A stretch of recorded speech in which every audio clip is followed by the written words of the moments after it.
అసలు మీకు భూపాల్ రెడ్డికి ఎందుకు విభేదాలు? ఇప్పుడు అంటారు కదండి, ఒక్క దాంట్లో రెండు కత్తులు జురాయని, ఒక వరలో రెండు కత్తులు ఇవ్వడలేవు అన్నట్ల. ఆయన కాంగ్రెస్, ఆయన మండల్ ప్రెసిడెంట్, నేను మండల్ ప్రెసిడెంట్ 87లో. ఆయన రామచంద్రాపురానికి మండల్ ప్రెసిడెంట్, నేను పట్టంచెరుకు మండల్ ప్రెసిడెంట్. నేను యంగ్ ఉండి ఒక ఈర్ష ఉంటుంది కదా, అరే వీడు నిన్న కాక మొన్న వచ్చేసి ఎమ్మెల్యే స్థాయికి ఎదిగిపోయాడు అనేసి అట్లా ఈర్ష ఉండే. అంటే నేను చేసే పనికి నేను అందరితో మంచిగా ఉన్నా కాబట్టి నాకు ఆ గుర్తింపు దొరికింది. ఆయన చాలా రిజర్వ్డ్ ఉంటాడు ఆయన భూపాల్ రెడ్డి, ప్రజలతోటి మింగిల్ గాడు. ఇప్పుడు నేను కింద కూర్చోమంటే కూర్చుంటే ఆయన కూర్చోలేడు.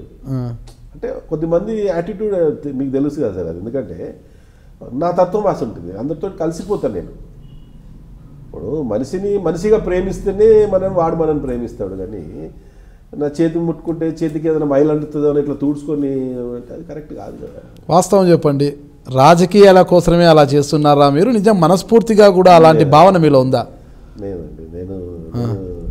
నేను మనసుపూర్వకంగా చెప్తా ఉన్నా, గుండెల నుంచి చెప్తున్నా. నాకు అట్లా మనుషులు అయినప్పుడు మనిషిని ప్రేమించాలండి. మనకు ఒక జన్మ ఇచ్చాడు దేవుడు, అమ్మవారు. కానీ ఆ జన్మ ఇచ్చినప్పుడు నువ్వు ఎదుటివాడిని కించపరిచే విధంగా వాడు ఏ షూస్ వేసుకున్నాడు, వాని బట్టలు మంచిగున్నాయా, వాడు ఎట్లా పౌడర్ పెట్టుకొని సెంట్ పెట్టుకొని వచ్చిండా అనేది చూసే తత్వం నాకు కాదు. నాకు లోపల వాని గుండె సాఫ్ ఉందా లేదా కావాలి, కానీ వాని బట్టలు, వాని వేషము, వాని నేను ఎప్పుడు చూడలే. నేను చూడను కూడా, నేను బ్రతికిన రోజులు అట్లనే ఉంటాండి. మీరు ఎమ్మెల్యేగా ఉన్నప్పుడు కూడా అలాగే చూసారా?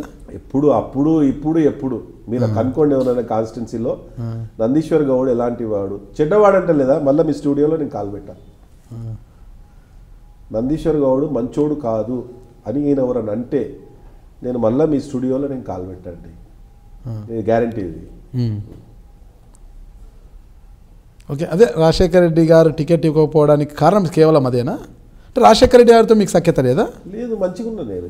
గ్రూప్స్ ఉండే కదా సార్ అప్పుడు, ఎట్లంటే ఒక్కొక్కరికి ఒక గ్రూప్ ఉండే. నాకు జనార్దన్ రెడ్డి, నేను రాజశేఖర రెడ్డి గారు అంటే నేను చాలా ఇష్టపడేవాడిని. ఇప్పుడు ఆయన ఒక కింది స్థాయికి వెళ్ళి వచ్చిండు ఆయన. ఇప్పుడు ఆయన ఆస్తులు అమ్ముకున్నాడండి రాజకీయాల కొరకు.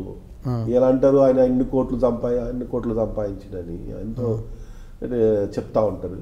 ఆయన ఏ విధంగా ముఖ్యమంత్రి అయినా మాకు తెలుసు. 1600 కిలోమీటర్లు పాదయాత్ర చేసిండు ఆయన కాంగ్రెస్ పార్టీ కొరకు. అది ఎవరైనా గుర్తిస్తున్నారా ఇవాళ? ఏడికెళ్ళి వచ్చింది కాంగ్రెస్ 2004లో?